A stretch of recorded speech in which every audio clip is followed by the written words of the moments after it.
자, 여러분들 전쟁이 어떤 두 나라 간의 전쟁이 나면요, 그 전쟁이 날 때 이 각 나라들은 어떻게 그 나라를 공격을 하냐면요, 가장 먼저 어떻게 타격을 입혀서 큰 손해를 입히고 큰 타격을 입힐까를 먼저 생각을 해서 그 곳을 가장 먼저 타격을 하는 그런 전술을 펼쳐 나가는 것을 볼 수가 있어요. 이게 우리 여성분들이라서 그런 거를 잘 모를 수도 있는데, 그래서 전쟁이 나면은 가장 먼저 요지라고 하는 주요한 곳을 가장 먼저 타격을 입히는 것을 볼 수가 있는데, 어떤 거냐면은 예를 들어서 지금 우리가 이 에어컨도 그렇고 지금 저 카메라도 그렇고 이 불빛도 그렇고 뭐가 필요하죠?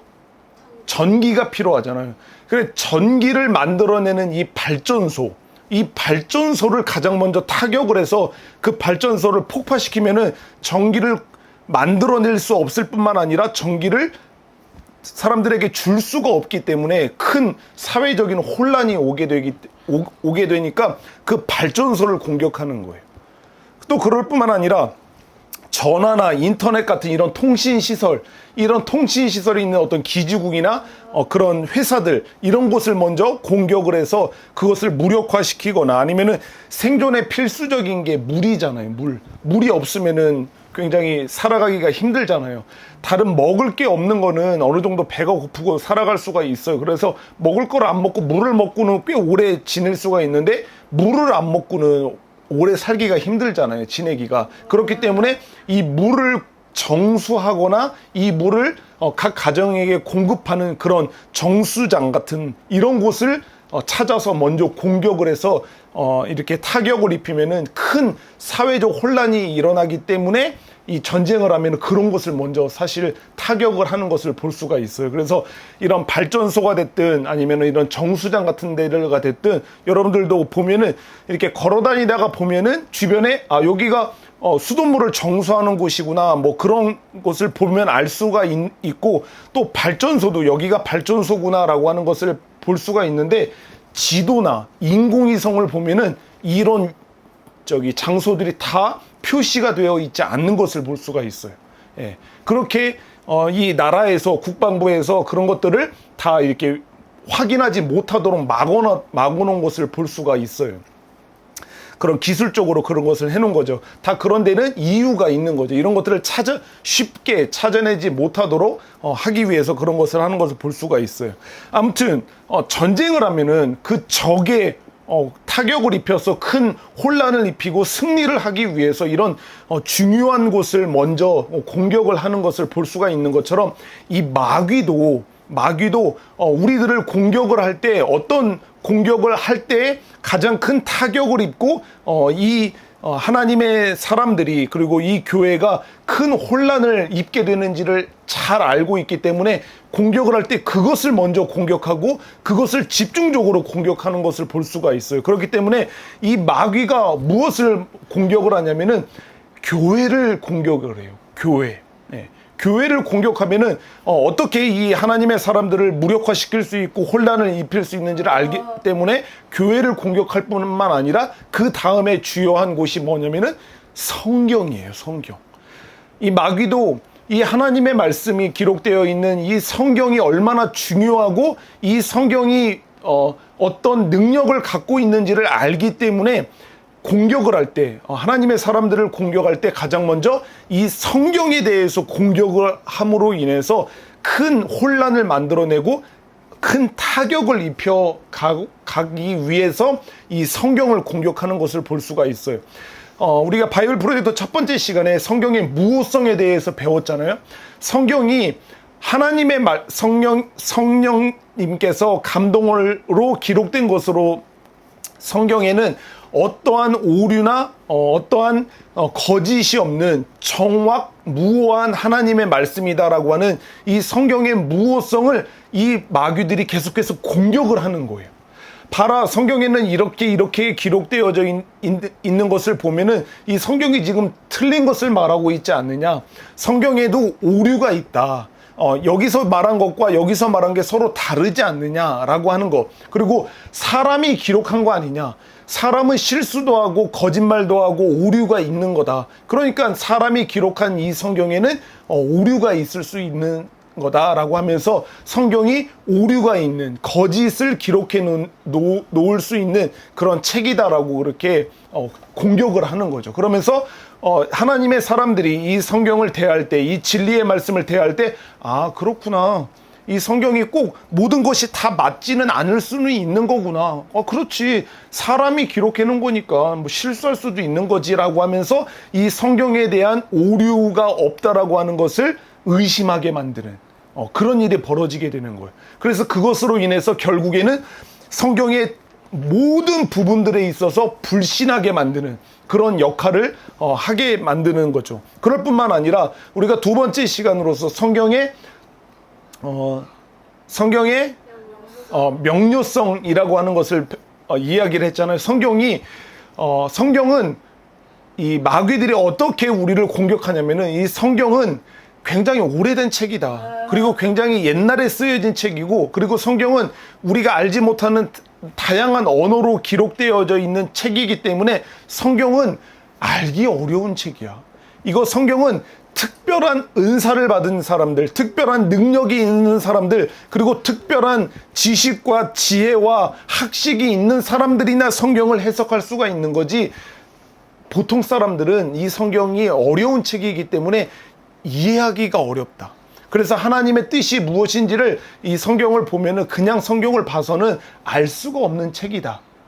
라고 하는 이런 성경에 대해서 불신하는 마음을 갖게 만드는 거예요. 그런데 그게 아니다. 성경은 하나님께서 진지한 마음을 가지고 하나님의 말씀임을 인정하고 이 성경을 읽는 사람들은 이 성경에서 말하는 하나님의 뜻, 그리고 구원의 길을 누구든지 지식 유무와 상관없이 어느 누구도 남녀노소든 누구든 상관없이 이 하나님의 말씀을 읽을 때 그 말씀의 뜻을 이해할 수 있고 해석할 수 있는 성경의 명료성을 가지고 있다라고 하는 것을 우리가 이야기를 한 거예요. 그렇기 때문에 어른들이나 그리고 많이 배운 사람들이나 이런 성경을 이해할 수 있는 책이 아니라 어린아이들에게도 가르치면은 어린아이들도 이해할 수 있고 깨달을 수 있기 때문에 성경은 계속해서 어린아이들에게도 하나님의 말씀을 가르칠 것을 계속해서 명령하고 있다라고 하는 것을 지난 말씀을 통해서 배웠던 거예요. 그렇죠?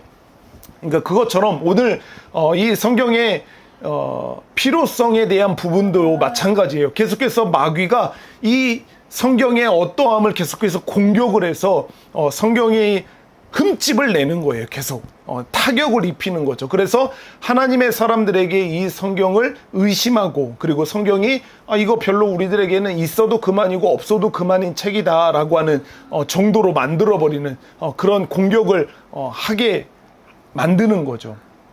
그렇지만 우리가 오늘 성경의 필요성에 대해서 확인함을 통해서 우리는 성경을 우리가 왜, 이것이 우리들에게 왜 필요한지를 또한 확인할 수 있는 시간이 될 수 있을 것입니다.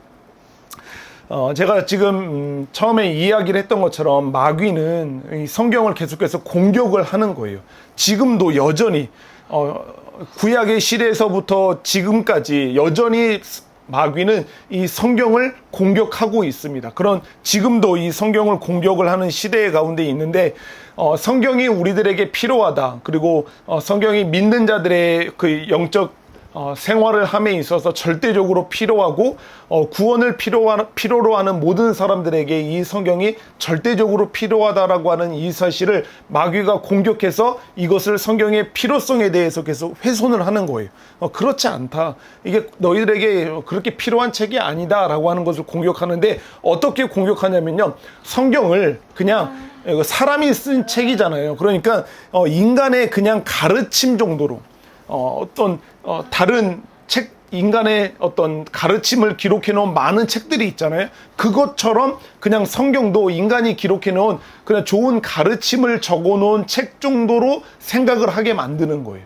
그것으로 인해서 그것으로 인하여 우리가 이 성경을 굉장히 가볍게 여기게 만드는 거예요. 그냥 탈무드 같은 책들이 있잖아요.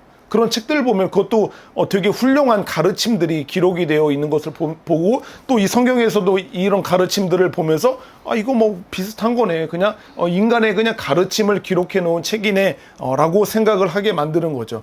그럴 뿐만 아니라 이 내면의 빛을 따르는 어떤 신비주의자들, 이런 신비주의자들은요, 성령님의 역할, 어떤 되게 성령님께서 지금 자기에게 임재하여서, 자기에게 성령님께서 놀랍게 역사하여서 어떤 영적인 체험들을 하고 영적인 어떤 그런 경험들을 함으로 인해서 그것으로 나는 하나님께로 나아갈 수 있고 하나님을 알 수 있고 하나님을 배울 수 있게 된다라고 생각을 하면서, 이 성경은 그냥 죽은 문자, 기록해 놓은 책이기 때문에 이건 그냥 죽은 문자이고, 지금 이 시간에 나에게 역사하시는 어떤 하나님의 능력, 성령님의 임재, 이것만을 강조하면서 성경을 굉장히 터부시 여기게 만드는 그런 역할을 하게 되는 거죠. 그리고 종교 다원주의 시대를 살고 있기 때문에 이런 종교 다원주의 안에서는 그냥 막연한 영성을 추구하는 거, 뭔가 영적이고 신령한 것을 추구하는데, 이 성경은 그냥 도움이 좀 되는 정도의 책이다 라고 여기게 만드는 거예요. 내가 영적인 생활을 함에 있어서 이 성경을 보면 조금 더 도움이 된다 라고 하는 정도로 생각을 하게 만드는 거죠. 그냥 이 책뿐만 아니라 다른 여러 가지 어떤 경전들, 이런 것들이 다 그런 경건한 생활을 하는데 다 도움을 주는 거다라고 생각하면 하게 만드는 거죠. 그리고 아까 이야기한 것처럼 성령의 역사를 체험하는 것을 굉장히 강조하면서 성경을 연구하거나 아니면은 그런 성경을 연구하는 것, 그리고 하나님을 배우는 그런 신학에 대해서, 이런 것들은 그냥 현학적인 것 뿐이다.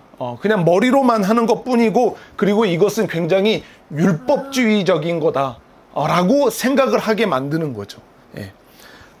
그러니까 그렇게 성경을 막 읽고 묵상하고 이것을 배우고 이것을 연구하고 이런 것은 굉장히 필요 없는 짓이다.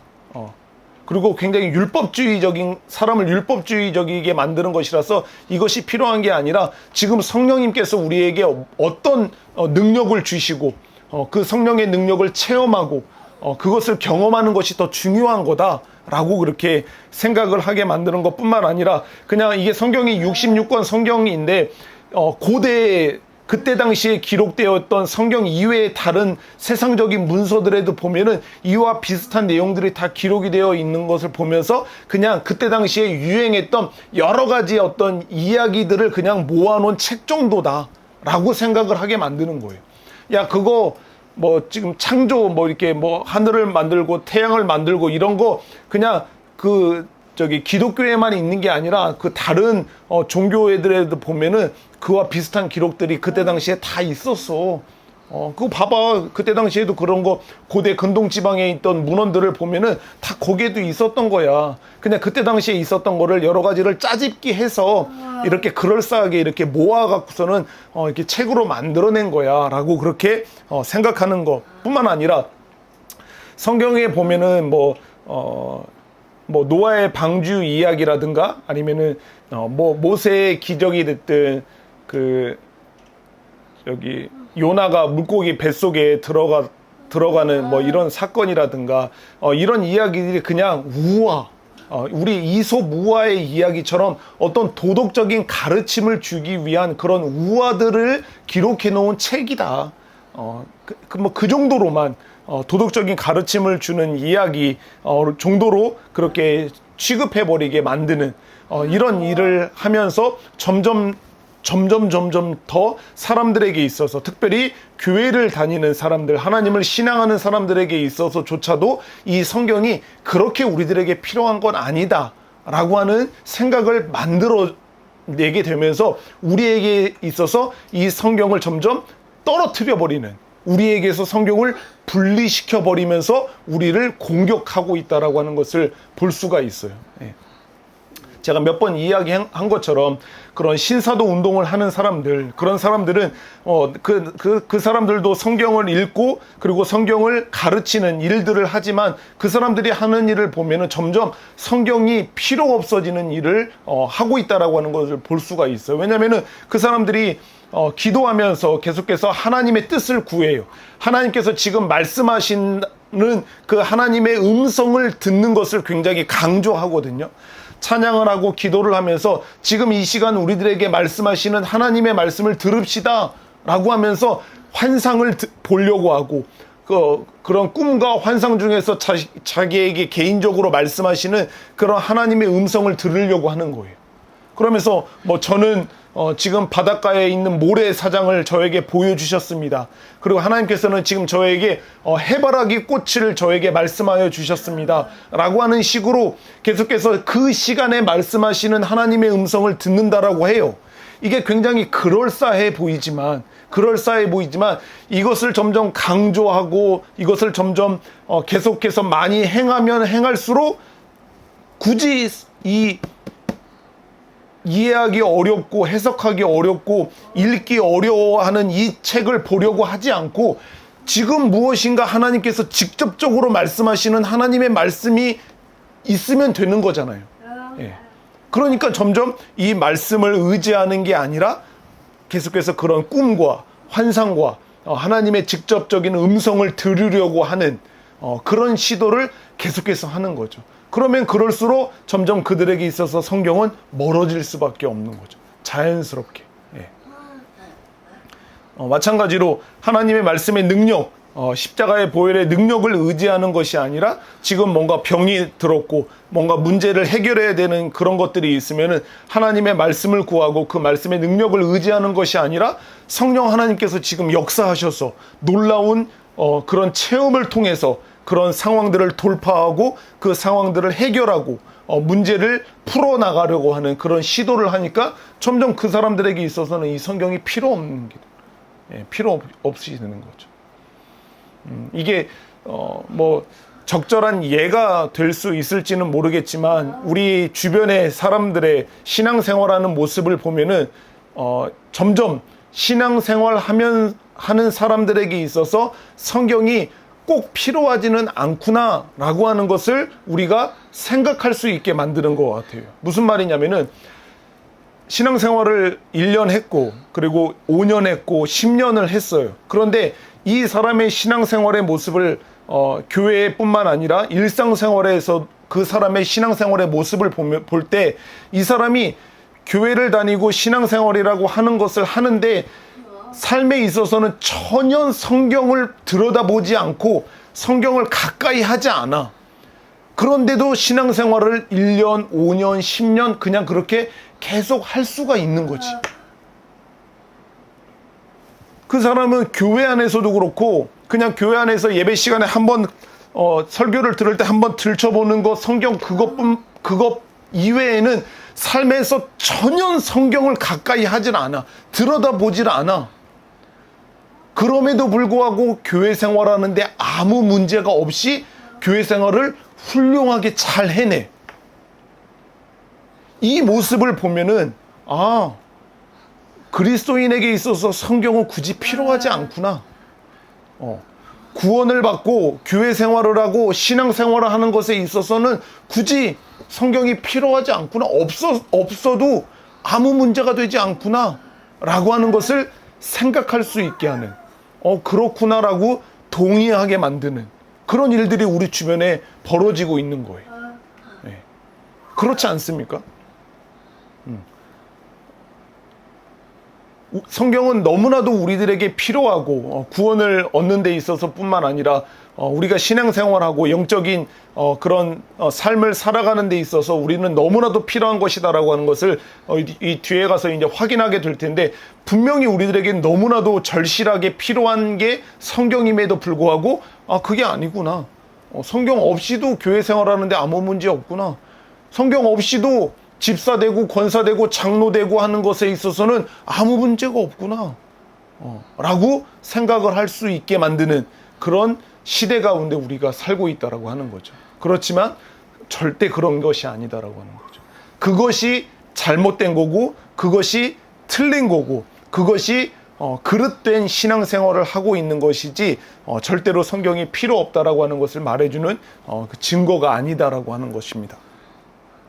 자, 그러면 우리들에게 성경이 어떻게 우리들에게 왜 또 필요한지를 우리는 로마서 이 말씀을 통해서 한번 확인을 해보려고 하는 것입니다. 성경은 우리들의 구원에 있어서 절대적으로 필요하다라고 하는 사실을 분명하게 이야기를 해주고 있어요. 자, 여러분들 우리가 오늘 로마서 10장 17절 말씀, 한 절 말씀을 우리가 함께 지금 읽기는 했지만, 이 로마서를 보면은 로마서 1장부터 3장까지는요 죄가 무엇인지를 우리들에게 이야기를 해주면서 그런 존재적으로 죄인인 우리들, 그냥 죄 찌들어서 죄의 덩어리가 돼서 그렇게 영원한 멸망에 처해질 수밖에 없는 운명이라고 하는 사실을 우리들에게 확인시켜 주면서, 그런 우리들에게 하나님의 또 다른 하나님의 또 다른 의가 우리들에게, 그런 죄인들에게 너무나도 필요하다라고 하는 것을 로마서 1장부터 3장까지 이렇게 쭉 이야기를 하는 거예요.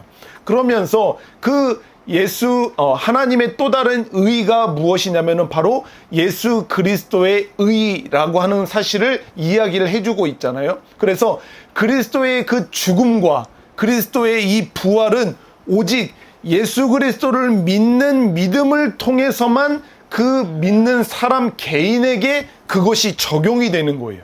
예수 그리스도께서 십자가에서 죽으시고 그리고 부활하심으로 말미암아 그 객관적인 구원의 사역을 이루셨는데, 그 이루신 구원의 사역이 그 영원한 멸망에 처해질 수밖에 없는 운명에 있는 그 개인에게 적용이 되는 것은 오직 무엇을 통해서만 적용이 된다? 믿음을 통해서만 적용이 된다. 예수 그리스도의 그 십자가의 복음을 믿는 믿음을 통해서만 우리들에게 적용이 되는데, 이 복음을 통해 하나님께서는 사람들을 부르시는 거예요. 그죠? 복음을 듣게 하셔서 이 복음을 믿음으로 말미암아 구원에 이르게 하시는 건데, 하나님은 사람들을, 죄인들을 부르시는 거죠. 하나님이 그 구원으로 초대를 하실 때 그 부르심과 그 초대는 무엇으로 하는 거예요? 복음이죠. 이 복음을 다른 말로 이야기를 하면은 하나님의 말씀이라고 할 수가 있잖아요. 그 하나님의 말씀으로 그 죄인들을 구원으로 초청하시고 구원으로 부르시는 거잖아요.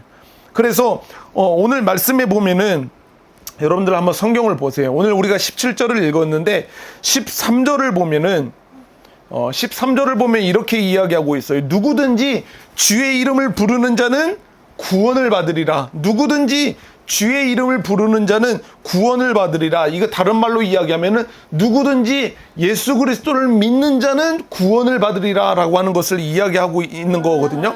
그러면서 14절에 이렇게 이야기합니다. 같이 읽어볼게요. 14절 시작. 그런즉 그들이 믿지 아니하는 일을 어찌 부르리요? 듣지도 못한 일을 어찌 믿으리요? 전파하는 자가 없이 어찌 들으리요? 라고 이렇게 이야기하는 거예요. 예수 그리스도를 믿는 자는 반드시 구원을 얻게 된다. 그것을 이야기를 하면서 그들이 믿지 아니하는 자를 어떻게 부르겠느냐? 내가 믿지도 않는데 어떻게 예수님의 이름을 부르겠느냐라고 하는 거예요. 그런데 듣지도 못한 이가 또한 어떻게 믿겠냐라고 해요. 십자가의 복음을, 그 하나님의 말씀을 듣지를 못했는데 어떻게 그 복음을 믿을 거냐라고 이야기를 하는 거예요. 그리고 그 복음을, 그 하나님의 말씀을 전하는 자들, 전파하는 자가 없는데 어떻게 그 사람들이 복음을 들을 수 있겠느냐?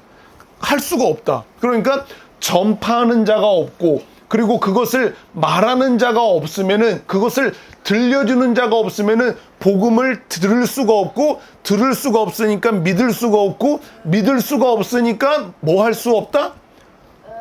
구원받을 수 없다가 되는 거예요. 그러면서 오늘 17절 말씀을 이렇게 하는 거예요. 그러니까 믿음은, 구원을 얻는 이 믿음은 들음에서 난다. 우리의 귀로, 우리의 마음으로 들으면서 그 믿음이 나는데, 같이 그 뒤에 읽어봅시다. 그리스도 시작. 그리스도의 말씀으로 말미암는다. 우리의 듣는 것은, 그리고 듣는 그 믿음은 무엇으로 시작이 되는 거냐면은 그리스도의 말씀으로, 십자가의 복음으로 우리가 듣게 되고 또 우리가 믿게 되고 우리가 구원을 얻게 된다라고 하는 사실을 우리들에게 분명하게 이야기를 해주고 있는 거예요. 그러니까 우리는 하나님의 말씀을 듣지 않고는, 십자가의 복음을 듣지 않고는 우리는 믿을 수가 없는 거예요. 당연히 그 믿지 못하니까 구원을 받을 수가 없게 되는 거죠. 이걸 거꾸로 말하면 우리가 하나님의 말씀을 들었으니까, 우리가 하나님의 십자가의 복음을 들었으니까 우리가 그 들은 복음을 우리의 마음으로 믿을 수 있게 되었고, 그 믿음으로 말미암아 하나님께서 우리를 구원해 주신 게 되는 거예요. 네. 저와 여러분 누구도 마찬가지예요. 우리가 거듭난 것은 썩어질 씨로 된 것이 아니라 썩어지지 아니하는 영원히 있는 하나님의 말씀으로 되어진 거다라고 이야기하는 거예요. 우리가 거듭나고 우리가 구원받은 것은 살아있는 하나님의 말씀으로 우리가 구원을 받았다라고 하는 거예요. 예. 누군가의 전도로 인해서, 어떤 설교를 통해서 우리가 믿고 그리고 구원을 받았다라고 하면은 그 누군가가 전한 그 전도, 그 누군가가 전한 그 설교, 그 안에서 분명히 살아있는 하나님의 말씀을 들은 거죠. 십자가의 복음을 듣고 들음으로 말미암아 우리가 믿음에 이르게 되었다라고 하는, 구원에 이르게 되었다라고 하는 것을 볼 수가 있습니다. 그렇기 때문에 예수 그리스도를 믿지 않는 자들이 구원을 얻기 위해서는 절대적으로 필요한 것은 하나님의 복음이에요. 십자가의 복음이에요. 성경이 필요한 거예요. 네, 성경이 필요한 거예요. 그것을 전달해 주지 않고는 그 어느 누구도 구원에 이를 수가 없는 거죠. 그 어느 누구도 믿을 수가 없는 거예요. 네. 사람들이 그런 이야기 하죠. 관계 전도. 저는 사람들 전도했느냐, 선교하느냐, 그런 이야기를 하면, 저는 전도는 사실 좀 잘 하지를 못하는데, 저는 관계 전도로, 사람들을 전도합니다라고 하는 말을 해요. 그 말의 뜻은, 여러 의미가 있을 수 있겠지만, 대부분 이 이야기를 하는 사람들은 뭐냐면은, 사랑하는, 누구누구님, 하나님이 당신을 지으셨고, 그리고 당신은 하나님에게 죄를 지어서 그 하나님을 떠나버렸습니다. 그렇지만 하나님께서는 당신을 구원하시기 위해서 예수님을 이 땅에 보내셨고, 그 예수 그리스도를 믿는 사람은 누구든지 하나님께서 구원을 허락해 주신다라고 했습니다.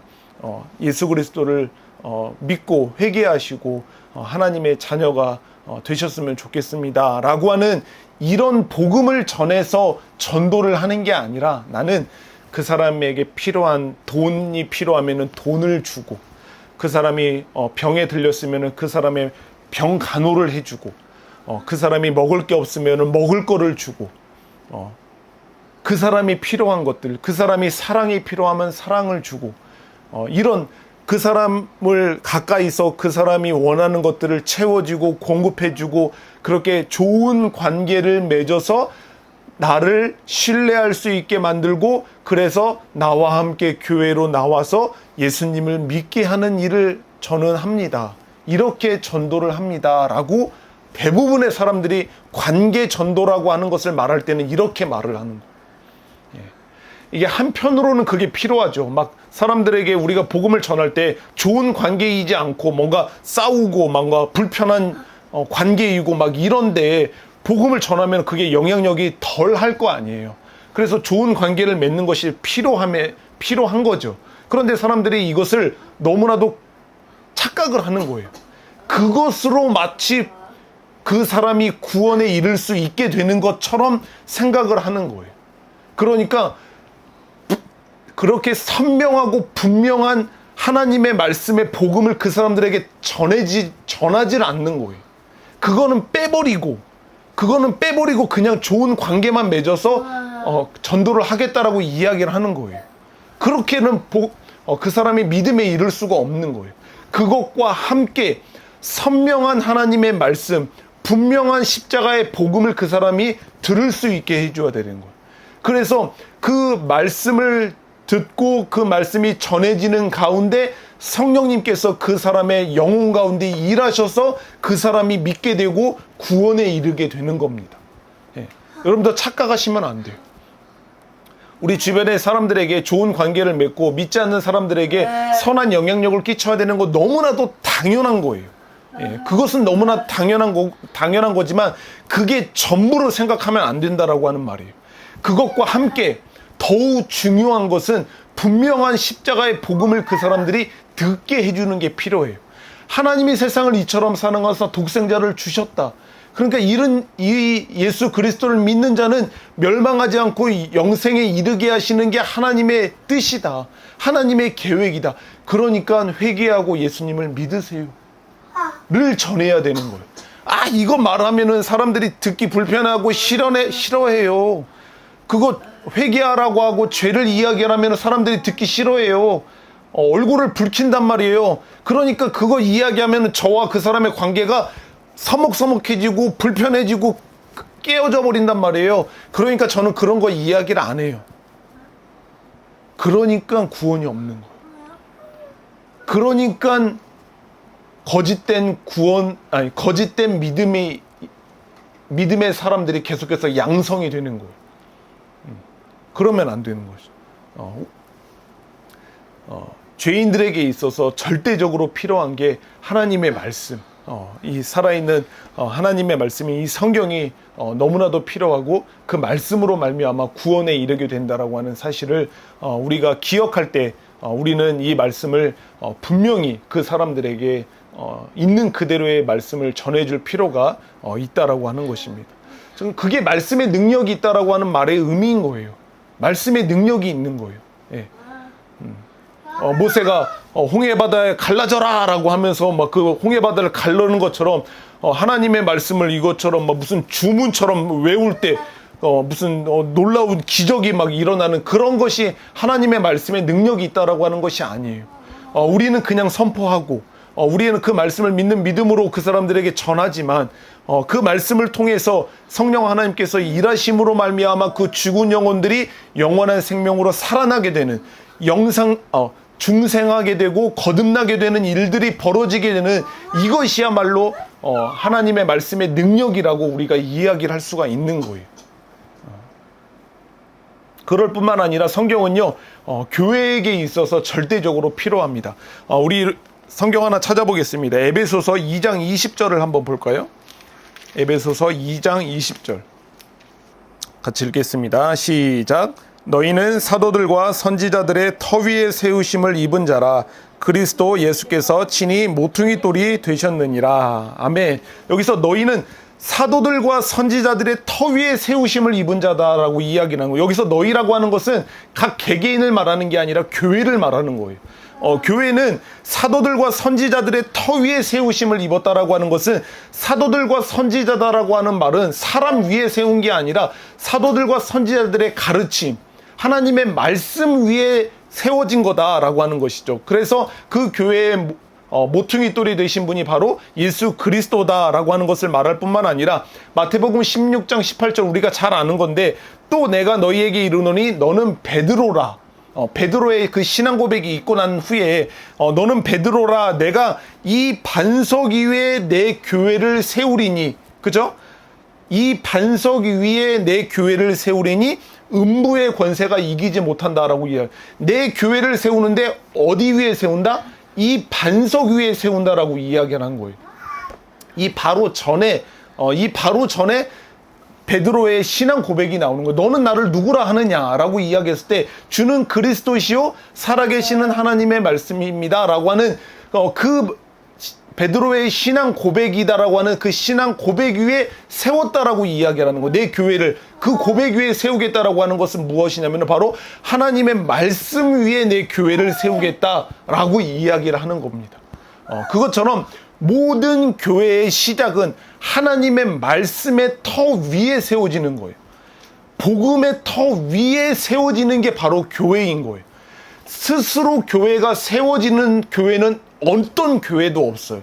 로마 카톨릭의 교회는 그렇습니다. 왜냐하면 그들은 말씀보다 더 권위 있고 말씀보다 더 위에 있는 게 교회의 권위예요. 교회의 권세예요.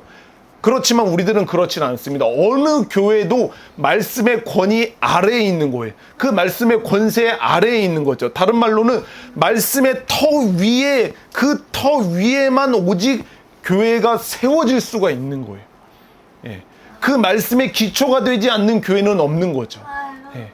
그렇기 때문에 모든 교회, 이 땅에 있는 하나님의 참된 교회가 존재한다라고 하면은 그 교회의 시작은, 그 교회의 근원, 그 교회의 기초가 되는 것은 뭐냐면 바로 하나님의 말씀이 그것이 된다라고 이야기를 할 수가 있는 겁니다. 그렇지만 여러분들, 모든 교회의 시작, 모든 교회의 기초는 하나님의 말씀, 그 성경의 기초 위에 세워진다라고 하는 것을 우리가 말하지만 모세 있잖아요. 하나님의 말씀을 기록한, 최초의 말씀을 기록한 그 모세의 오경을 기록한 그 모세가 있기 이전에도 교회라고 하는 곳이 있었어요. 교회 공동체가 있었단 말이에요. 하나님의 백성들의. 그 모세 이전의 교회가 분명한 것은 성경이 있기 전에, 그러니까 모세가 최초의 하나님의 말씀이 모세 오경을 기록했잖아요. 그런데 모세 이전에도 교회가 있었는데 그 이전에 있었던 교회들은 분명히 성경이 없이 오랜 시간 동안 그 교회가 존재했었음을 우리는 인정하지 않는 것은 아니에요. 맞아요. 예, 성경이 없었을 때 이미 교회가 시작이 됐었어요. 그럴 뿐만 아니라 신약교회, 신약에 있는 교회도 이 신약 성경이 기록이 되어지기 전에 사도들, 예수님의 제자들이었던 그 사도들의 설교를 통해서 복음을 듣고 그 믿는 자들이 생겨나서 그들로 인하여 교회가 세워졌었어요. 그것이 맞아요. 그러니까 신약 성경이 기록이 되어지기 전에 사도들의 설교를 통해서, 그 말씀을 통해서 이 교회가 세워진 것을 우리는 인정하지 않는 것은 아니에요. 분명히 그랬습니다.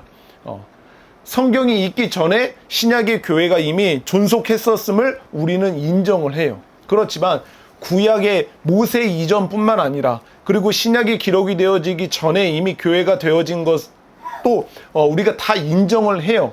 그럼에도 불구하고 그 기록이 된 말씀이 있기 전에 있었던 교회들도 기록이 되지 않은 하나님의 말씀의 기초 위에 세워졌던 교회들이다라고 하는 것을 우리는 분명히 기억해야 된다라고 하는 거예요. 이해가 되시죠?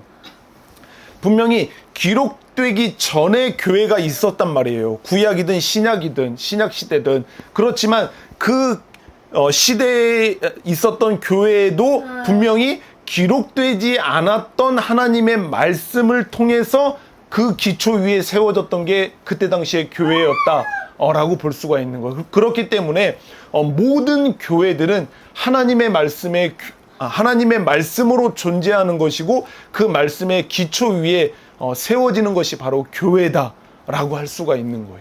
네.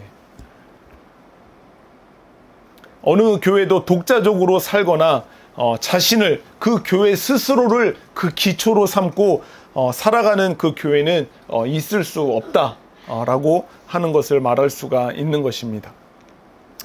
그럴 뿐만 아니라 이 마지막 시대를 살아가고 있는 이 시대에 있는 모든 살아가는 사람들에게도 이 성경은 반드시 필요한 거예요. 마태복음 24장 14절에 보면은 이 천국 복음이 모든 민족에게 증언되기 위하여 온 세상에 전파되리니 그제야 끝이 오리라라고 말씀한 거예요. 이 세상의 마지막이 되기 위해서는 이 천국 복음이 모든 사람들에게 다 전해져야 된다라고 하는 것을 말하고 있단 말이에요. 그렇기 때문에 이 세상을 살아가는, 마지막 시대를 살아가는 모든 사람들에게도 이 천국 복음, 하나님의 말씀이 절대적으로 필요한 거죠. 그들에게도 이 복음이, 이 하나님의 말씀이 전해져야 그것이 이루어질 때야 비로소 하나님의 나라가 완성이 되는 그 일이 이루어진다라고 하는 것을 우리가 볼 수가 있습니다. 그것처럼 지금 우리가 확인한 것처럼 사탄 마귀는 어떻게 해서든지 이 성경을 우리들에게 훼손시키는 거예요. 성경의 필요성을 훼손시켜서 우리들에게 절대적으로 성경은 필요한 건 아니다.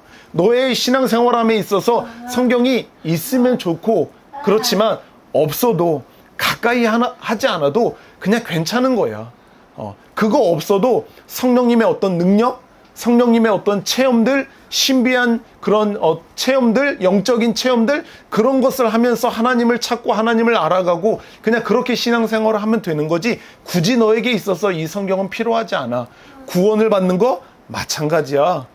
굳이 하나님의 말씀으로 인해서 구원을 받는 게 아니라 관계 전도도 하고 그 사람에게 선한 영향력을 끼쳐가고 그 사람에게 어떤 성령의 신비적인 그런 체험을 통해서 그 사람이 예수님을 알아갈 수가 있고 꿈과 환상을 통해서도 예수님을 믿을 수가 있는 거예요. 그러니까 굳이 성경에 매일 필요가 없어. 너에게 성경은 굳이 필요하지 않단다 라고 하면서 이 성경의 필요성을 훼손시켜가는 시대 가운데 우리들은 아닙니다. 이 성경은 우리들에게 절대적으로 필요합니다. 과거나 현재나 앞으로도 하나님의 나라가 완성이 되는 그 때가 이르기 전까지는 우리들에게 있어서, 그리고 모든 사람들에게 있어서, 그리고 모든 교회에게 있어서 이 성경은 절대적으로 필요한 것이 바로 이 성경입니다 라고 하는 것을 우리는 반드시 기억을 하고 이것을 지켜나가야 한다라고 하는 말입니다. 그러면 이 성경이 우리들에게 절대적으로 필요하다라고 하는 사실을 우리가 알고 우리가 신앙생활할 때 그러면 우리는 어떤 삶을 살아야 하는지를 이야기하고 설교를 마치려고 하는데, 첫 번째는 우리는 감사해야 돼요. 무엇을 감사해야 되냐면은 이 모국어, 한국어로 된 이 66권의 성경을 우리가 소유하고 있다라고 하는 사실에 대해서 진짜로 감사해야 돼요. 네. 우리를 구원한 이 하나님의 말씀, 그리고 우리가 영적인 그리고 경건한 신앙생활을 할 수 있도록 우리들에게 힘이 되고 능력이 되어지는 이 하나님의 말씀을 우리가 소유하고 있다라고 하는 사실에 대해서 진짜 감사하면서 사셔야 돼요. 네. 저도 신학교 때 그때 수업 시간에 한번 본 기억이 나는데, 초대 우리 한국의 초기 교회 시대 때 60년도 막 70년도 때만 해도, 그때만 해도 우리 한국 교회 교회에서 단체 사진을 찍고 성도들이 사진을 찍는 것을 보면, 그 흑백 사진을 보면은 옛날에 여러분들도 아시죠? 여기 빨간색으로 다 칠해져 갖고 이게 검은색으로 된 그런 성경들이 있잖아요. 이 성경을 하나같이 다 이렇게 안고 사진을 찍은 거를 볼 수가 있어. 쭉 이렇게 서갖고 사진을 찍는 거 보면 이 성경을 이렇게 들고 사진을 찍는 거를 볼 수가 있어. 이게 뭐 선교사님들이 그렇게 시켜서든 뭐 목사님이 시켜서 찍었을 수도 있지만, 이 성경을 이렇게 들고 찍었다라고 하는 것은 이 성경을 얼마나 사랑했는지, 그리고 이 성경을 얼마나 자랑스러워했는지를 엿볼 수 있는 거예요. 예. 얼마나 이게 사랑스럽고 이게 얼마나 감사하고 얼마나 자랑스러웠으면은 이것을 사진 찍을 때 이렇게 꼭 안고 찍느냐 말이에요. 요즘 누가 그렇게 사진을 찍어요? 그쵸? 생각해 보세요. 교회에서 단체 사진을 찍는데 성경을 이렇게 들고 찍는 사람 본 적이 있어요? 오히려 반대죠. 성경 이렇게 바깥에 들고 다니는 걸 얼마나 쑥스러워하고 심지어는 창피하는 사람들까지 있죠. 그래서 어떻게 하면 더 작은 성경을 갖고 다니고 어떻게 해서든지 성경을 안 보이게 이렇게 감추려고 하고. 이렇게 여러분들 버스를 많이 안 타시고 지하철을 많이 안 타시기도 하지만, 서울에서 살면서 지하철 타면서 이렇게 성경책을 꺼내놓고 읽는 사람 본 적이 진짜 없을 거예요. 물론 지금은 워낙 어플이 많이 발달돼서 성경으로 많이 읽기 때문에도 그렇지만, 아마 어플이 없는데 성경책은 있는 상황 속에서 성경을 꺼내놓고 읽는 사람은 좀처럼 보기 힘들어요. 근데 성경을 진짜 자랑스러워 하셔야 돼요. 예, 모국어로 된 성경이 있다라고 하는 사실을 진짜 자랑스러워 하셔야 돼요. 그리고 감사하셔야 돼요. 예, 이 모국어로, 우리 한국어로 된 성경이 있기까지 얼마나 많은 사람들의 희생과 또 헌신과 노력이 있었는지를 우리가 안다면은 이 성경을 더 소중히 여길 수 있을 겁니다. 우리가 더 바이블이라고 하는 더 북이라고 하는 뮤지컬 봤잖아요. 예. 가영이는 안 봤구나. 아, 둘 다 안 봤나? 예언이도 안 봤어? 아무튼 그렇구나. 안타깝네. 아무튼 이 더북이라고 하는 이게 성경과 관련된 뮤지컬이거든.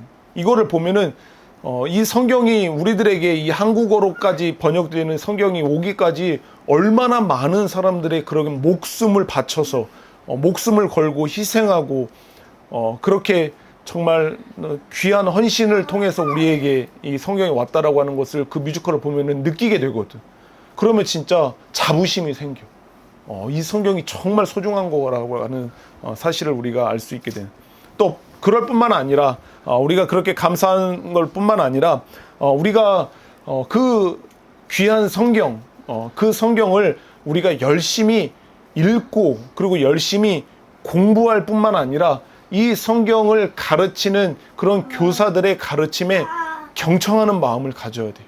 예, 부지런히 그런 가르침을 통해서 배우려고 하는 그런 마음을 가져야 된다라고 하는 거예요. 예. 아셨죠, 여러분들? 예. 그냥 하나님 우리에게 성경을 주셔서 감사합니다 라고 끝나서는 안 된다라고 하는 거죠.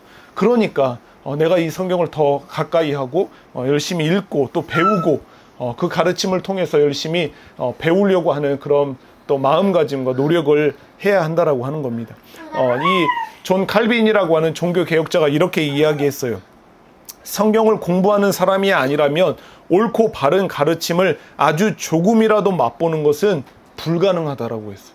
그러니까 성경을 통해서는 그런 올바르고 바른 가르침을 얻을 수가 없다라고 하는 거죠. 그러니까 우리가 열심히 배워야 한다라고 하는 거죠. 그럴 뿐만 아니라 여러분들은 할 수 있는 한 이 성경을 모국어로 된 이 성경을 많은 사람들에게 전해 주셨으면 좋겠어요. 많이 사용을 하셨으면 좋겠어요.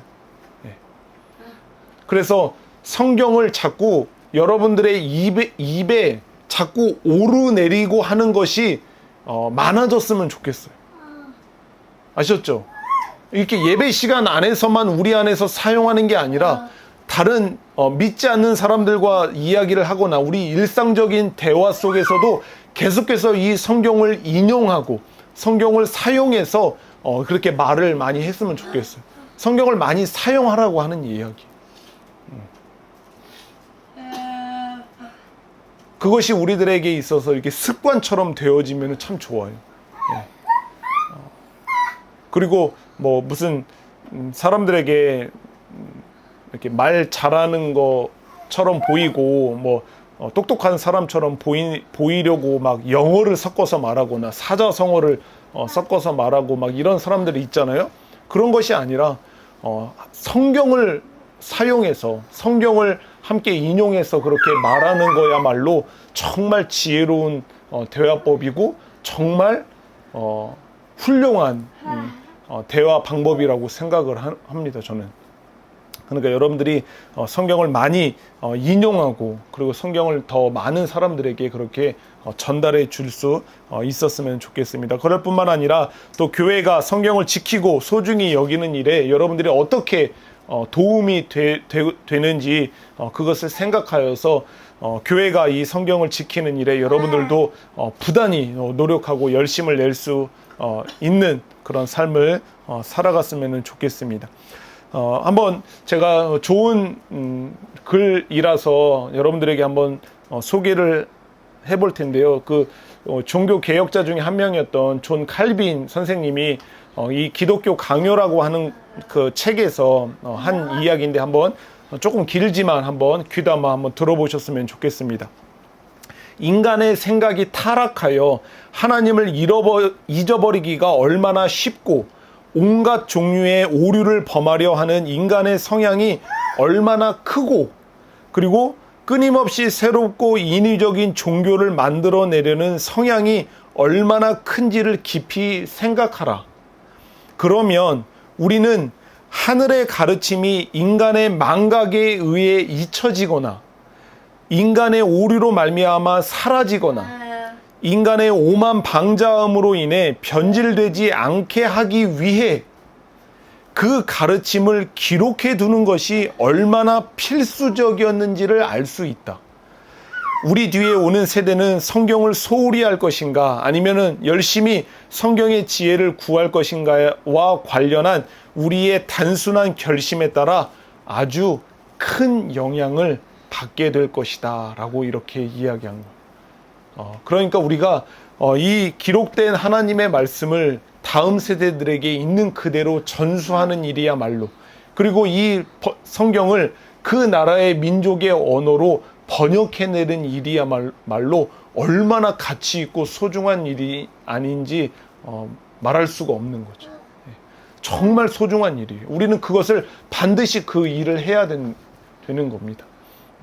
우리 인간의 그 완악함이, 그 죄성이 얼마나 악한지, 그리고 사단의 공격이 얼마나 극심한지 계속해서 이 성경을 우리 안에서 제하려 버리려고 하는 거죠.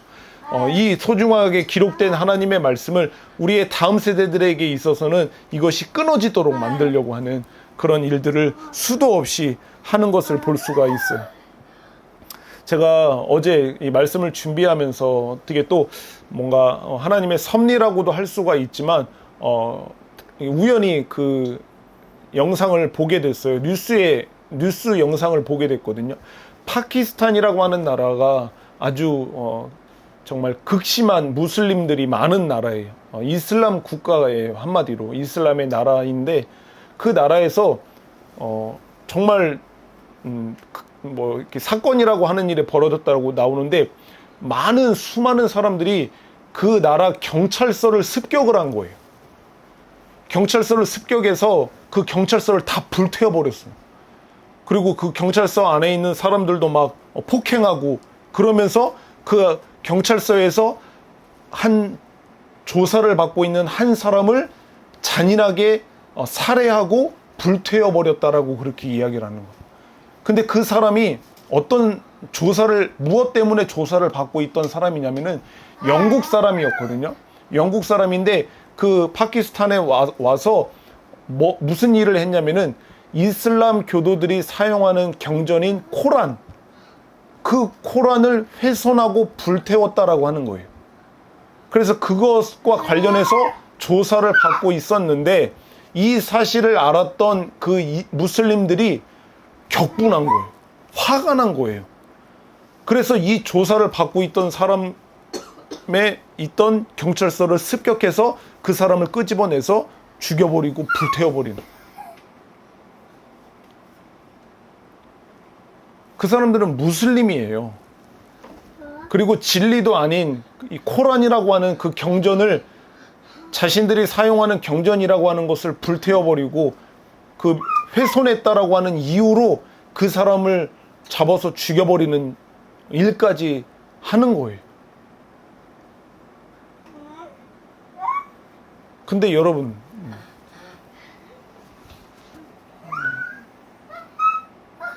그런 뉴스를 들어본 적이 없어요. 저는 전 세계에서 정말 많은 사람들이 성경을 불태워버리기도 하고 성경을 찢어버리기도 하고 성경을 압수하기도 하고, 그쵸? 성경을 가지고 들어가면 못 가지고 가게 압수하기도 하는 그런 행동을 했다고 해서 그리스도인이 격분하고 화를 냈다라고 하는 이야기를 들어본 적이 없어요. 물론 우리들은 그 이슬람 교도들이 코란을 향해서 갖는 그런 잘못된 관념들을 우리는 갖고 있지는 않아요. 이것을 신성시 여기지는 않잖아요. 이것 자체가 막 훼손이 됐다라고 해서 하나님의 인격, 하나님의 명예가 훼손됐다라고 우리가 그렇게 믿지는 않잖아요. 그렇죠?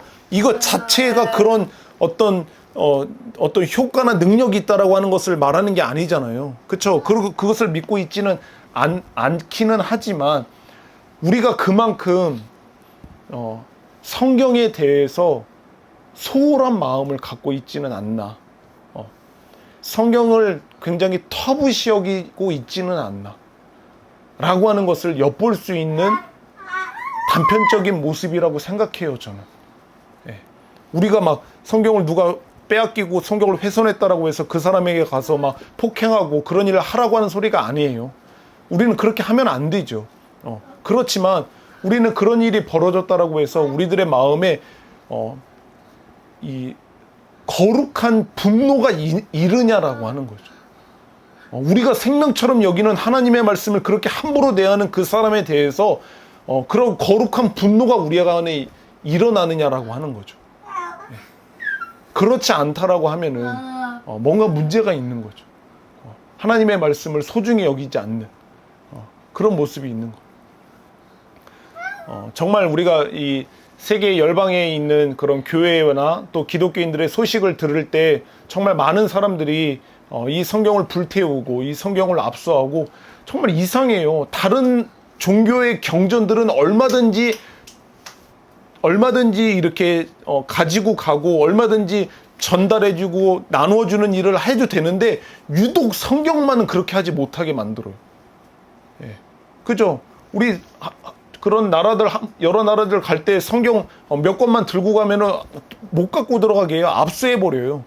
예. 그쵸? 그리고 성경 전해주다가 걸리면 어떻게 돼요? 처벌받아요. 감옥에 간단 말이에요. 유독 기독교의 성경만 그렇게 하는 거를 보면은 이 성경이 얼마나 정말 능력이 있고 얼마나 소중한 것인가라고 하는 것을 우리가 또 그런 모습을 통해서도 볼 수가 있는 거죠. 저와 여러분들이 하나님의 자녀로서 거듭나고 또 구원받을 수 있었던 것은 바로 이 살아있는 기록된 하나님의 말씀이 있었고 그 말씀이 우리들에게 전달이 되었고 그 말씀을 들음으로 말미암아 믿음이 우리 안에 생기고 또 그 믿음으로 인하여서 우리가 하나님의 놀라운 구원의 은혜를 받게 되었음을 우리가 확인한 것처럼 여러분들이 갖고 있는 그 하나님의 말씀 또 다른 누군가에게도 너무나도 필요한 하나님의 말씀 이다라고 하는 사실 그리고 이 땅에 있는 모든 교회뿐만 아니라 그리고 모든 열방에 있는 사람들에게도 절대적으로 필요한 것이 우리가 사랑하는 이 하나님의 말씀이다 라고 하는 사실을 알고 이 말씀을 더욱 사랑하실 뿐만 아니라 이 말씀을 더욱 많은 사람들에게 그리고 온 열방 가운데 선포하고 전하시면서 살아가는 그런 말씀의 사람들이 다 되시기를 주님의 이름으로 축복합니다. 아멘.